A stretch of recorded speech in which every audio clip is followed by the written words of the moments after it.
Memang potensi untuk gelombang kedua ini ada, dan memang pemerintah Komisi Kesehatan Beijing belum menyatakan ini sebagai gelombang kedua. Sejak 1 Juni memang muncul kasus baru yang memang memutus mata rantai 55 hari tidak ada kasus baru. Sejak 11 Juni tiba-tiba muncul satu, dan setelah sampai hari ini sudah terinfeksi menjadi 138 orang. Jadi wajar ini memang menimbulkan kekhawatiran karena muncul flashpoint baru di kota Beijing. 138 orang kasus baru. Kalau kita review sebentar Pak Dino, untuk sepanjang masa 55 hari waktu itu, pelonggaran-pelonggaran macam apa yang sudah dilakukan dan juga terjadi di China untuk masa 55 hari, karena sama sekali zero report. Kemudian ada keluar 138 orang kasus baru.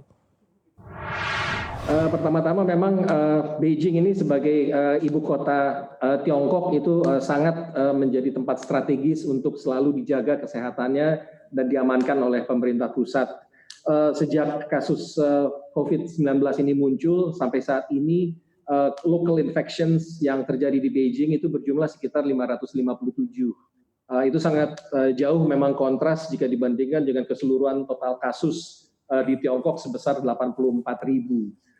Memang setelah mencapai puncaknya di tanggal 17 Februari ya sebesar 54.000, perlahan-lahan Tiongkok ini kan menurun, dan hingga April kemarin boleh dikatakan sudah mulai flatline dan berkurang atau bahkan nol kemunculan.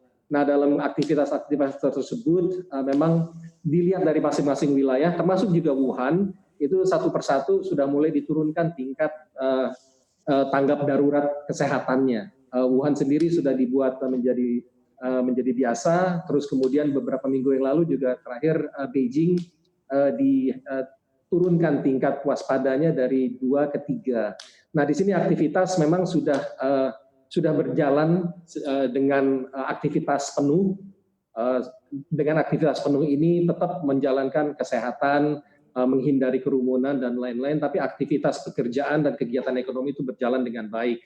Namun setelah munculnya kasus ini, bahkan mulai kemarin itu aktivitas di kota Beijing mulai kembali waspada, karena secara resmi Komisi Kesehatan Beijing itu kembali meningkatkan status daruratnya dari 3 menjadi 2. Nah, di sini kita juga sudah mengambil langkah-langkah antisipasi bagaimana menanggapi dari emergency tingkat kedua ini.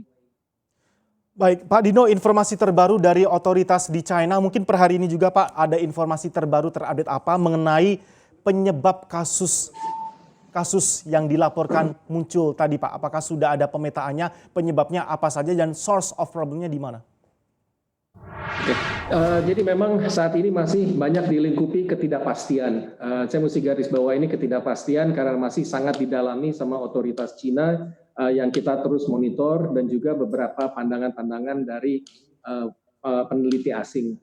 Nah, di sini yang jelas bisa kita informasikan dari Komisi Kesehatan Beijing, awal mulanya ini merebak pada pasar grosir Xinfadi di distrik Fengtai, yang jaraknya tuh kurang lebih sekitar 24 km dari KBRI. KBRI berada di sebelah timur Beijing, sementara si grup pasar grosir Xinfadi ini ada di bagian barat daya. Jadi memang cukup jauh dari KBRI. Kedua, dari kemunculan di pasar ini yang diduga itu berasal dari alat potong ikan, di sini menyebarkan pada satu orang ke orang-orang yang lain. Jadi ke 138 orang ini memang berasal dari penyebaran dari orang ke orang. Tapi yang satu orang yang berasalnya ini itu yang masih kita selidiki. Masih banyak teori-teori asal mula dari satu orangnya itu dari mana.